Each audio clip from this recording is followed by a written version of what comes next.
Και εμείς για άλλη μια φορά αλλάζουμε εντελώς θέμα και κλίμα. Θα κάνουμε ένα ταξίδι προς την Χαλκιδική. Θα συναντήσουμε εκεί τον κύριο Νίκο Μωυσίδη, διευθυντή της Εταιρείας Διαχείρισης Καταλυμάτων. Να δούμε πώς θα πάει η Χαλκιδική, πώς πάει γενικότερα ο τουρισμός και η κίνηση προς αυτά τα μέρη που σαν τη Χαλκιδική δεν έχει. Καλό σας απόγευμα. Καλό απόγευμα, κυρία Κουσουνή. Καλά είστε? Καλά. Σας ευχαριστούμε πολύ που είστε κοντά μας. Πείτε μας λοιπόν για την Χαλκιδική, αγαπημένο μέρος με πολλές αναμνήσεις για όλους μας. Πώς πάει φέτος? Κοιτάξτε, φέτος μέχρι στιγμής είναι κάπως μουδιασμένα οι πληρότητες στα ξενοδοχεία σε σύγκριση με τις προηγούμενες χρονιές. Φαίνεται όμως ότι από εδώ και πέρα θα πάμε καλά και θα έχουμε καλές πληρότητες. Ξέρετε, ακούγεται ότι τον Ιούνιο, τον περασμένο μήνα, τα πράγματα ήταν κάπως πεσμένα, όπως βασικά επιβεβαιώνεται και από αυτά που μόλις είπατε κι εσείς. Το ζήτημα είναι οι κρατήσεις μας για το επόμενο διάστημα, τι λένε και σε ποιες αγορές απευθύνονται. Γιατί παραδοσιακά η Χαλκιδική είναι και ένα μέρος που αλλάζουν συνέχεια οι αγορές. Ναι, εντάξει, ότι αλλάζουν συνέχεια δεν θα το έλεγα. Πάντως, για να... Σωστά, έχουν υποστεί κάποιες σημαντικές αλλαγές τα τελευταία χρόνια λόγω γεωπολιτικών εξελίξεων.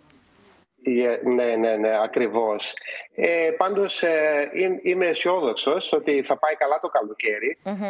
Οι πληρότητες αυτή τη στιγμή στα ξενοδοχεία αγγίζουν 60-70% για τον Ιούλιο και Αύγουστο. Καθημερινά η ροή των κρατήσεων έχει αυξηθεί πάρα πολύ και φαίνεται ότι θα έχουμε ένα καλό καλοκαίρι παρά το μούδιασμα του Απριλίου και του Μαΐου. Οπότε βλέπουμε εκτός από την όποια ανάπτυξη της περιοχής που πάντα είχε, συνεχώς νέα καταλύματα, ειδικά σε διάφορες περιοχές όπως στην περιοχή της Κασάνδρας. Πιστεύετε ότι αυτή τη στιγμή όλες αυτές οι κλίνες που ετοιμάζονται, άλλες έχουν ετοιμαστεί, οι άλλες ετοιμάζονται εν καιρό, μπορούν να καλυφθούν με βάση την κίνηση που επικρατεί αυτή τη στιγμή? Και να μας πείτε και ακριβώς τι γίνεται και με τα καταλύματα βραχυχρόνιας μίσθωσης. Ναι, δεν νομίζω να υπάρξει πρόβλημα. Εάν πάρουμε παράδειγμα τη Μαγιόρκα που σε μέγεθος είναι περίπου σαν τη Χαλκιδική, φιλοξενεί 18 και εκατομμύρια τουρισμό. Πράγμα που η Χαλκιδική είναι πολύ μακριά ακόμα. Οπότε οι δυνατότητες να φιλοξενήσουμε περισσότερο κόσμο δεν το φοβάμαι και καθόλου. Μακάρι είναι και καλύτερα για να αναπτυχθεί το αεροδρόμιο καλύτερα, να έχουμε περισσότερες πτήσεις στη Θεσσαλονίκη και όσο μεγαλώνουμε τόσο πιο εύκολο είναι να γεμίζουμε τη Χαλκιδική. Ξέρετε, έχουμε συναδέλφους που ήδη επέστρεψαν από τριήμερα ή Σαββατοκύριακα στην Χαλκιδική και νομίζω ότι κάπως έγινε ένας σχολιασμός και για τις τιμές των καταλυμάτων. Εσείς πιστεύετε ότι με τις νέες κλίνες που θα έχουμε το επόμενο διάστημα οι τιμές θα αυξηθούν, θα μειωθούν, θα επηρεαστούν? Πιστεύω ότι στο επόμενο διάστημα θα προκύψουν αρκετές εκπτώσεις τελευταία στιγμή. Με την δυνατότητα που μας δίνει πλέον το σύστημα το online και προσφέρουμε ένα δυναμικό τιμοκατάλογο, μπορούμε τις τιμές να τις προσαρμόζουμε ανάλογα τη ζήτηση. Οπότε τα οργανωμένα ξενοδοχεία που βλέπουν ότι έχουν ακόμα κενά θα προβούν σε εκπτώσεις για να τα γεμίσουν τα κενά. Οπότε δηλαδή λέτε ότι ακόμη και αν κάποιος δεν έχει κάνει τον προγραμματισμό του μέχρι και αυτή τη στιγμή, υπάρχει δυνατότητα να βρει κατάλημα στα μέτρα του το επόμενο διάστημα, να το επιχειρήσει? Ναι, υπάρχει, σαφώς υπάρχει. Εκτός βέβαια αν επιλέξει ένα συγκεκριμένο κατάλημα σε συγκεκριμένη ημερομηνία, εκεί ίσως δεν θα το βρει. Αν είναι όμως ευέλικτο, θα βρει το κατάλημά του σε κάθε κατηγορία. Ξέρετε, μιλάμε και για μια περιοχή που, όπως είπαμε, είναι άκρος, υπάρχει μεγάλη κινητικότητα κάθε χρόνο, είναι παραδοσιακά φιλοξενεί πάρα πολλούς επισκέπτες και έχει και είναι αρκετά σημαντική και στο κομμάτι των υπηρεσιών. Οπότε, τι θα λέγατε ως προς το προσωπικό εκεί? Έχει αντιμετωπιστεί το πρόβλημα που βλέπουμε ότι έχει προκύψει και στη Χαλκιδική αλλά και σε άλλες περιοχές της χώρας μας? Ναι. Δυστυχώς το πρόβλημα υφίσταται και δεν λύνεται τόσο εύκολο. Η αλήθεια είναι ότι η παροχή υπηρεσιών λειτουργεί εις βάρος πλέον πάνω σε αυτό, γιατί το προσωπικό δεν είναι εξειδικευμένο.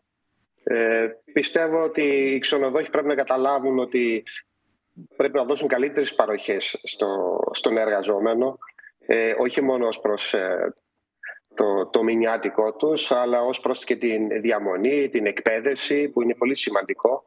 Αν κάποιο προσωπικό δεν είναι ξενοδοχή υπάλληλος, μπορεί όμως να εκπαιδευτεί μέσα σε 2-3 εβδομάδες, αν έχει έναν προϊστάμενο, και να λειτουργήσει τέλος πάντων ως ξενοδοχή υπάλληλος και πρόξενος φιλοξενίας. Ξέρετε, αυτή θα ήταν η διάκριση που θα κάναμε κι εμείς, γιατί βλέπουμε ότι αυτό το πρόβλημα έχει δύο κατευθύνσεις. Η πρώτη, όπως αναφέρατε κι εσείς, είναι ότι μπορεί να μην υπάρχει συγκεκριμένη και κατάλληλη κατάρτιση από το προσωπικό, αλλά υπάρχει και μια δεύτερη ανάγνωση, που είναι ότι δεν βρίσκεται ούτε καν μη κατάλληλο προσωπικό.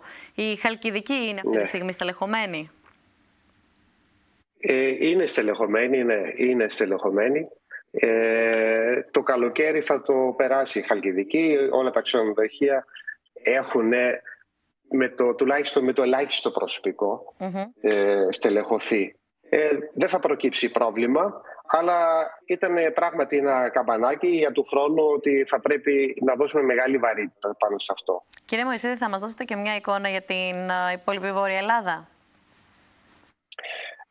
Η υπόλοιπη Βόρεια Ελλάδα κινείται όπως η Χαλκιδική.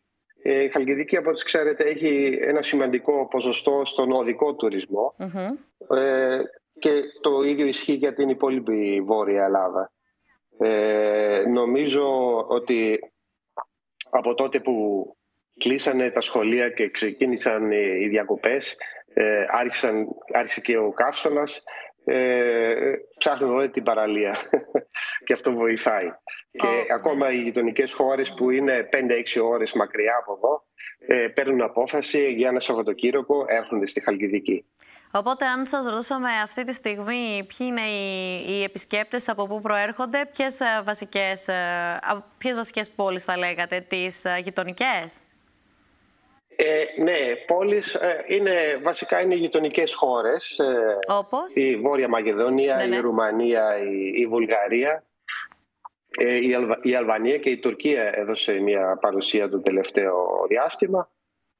Είναι παραδοσιακές πλέον χώρες εδώ στη Χαλκιδική και γενικά στη Βόρεια Ελλάδα. Ωστόσο όμως έχουμε και τις παραδοσιακές μας πελάτες που είναι από την κεντρική και δυτική Ευρώπη. Σωστά. Κύριε Μωυσίδη, σας ευχαριστούμε πάρα πολύ. Καλή συνέχεια. Παρακαλώ και... Να έχετε ένα όμορφο βράδυ. Ευχαριστώ. Ευχαριστώ επίσης. Γεια σας. Γεια σας.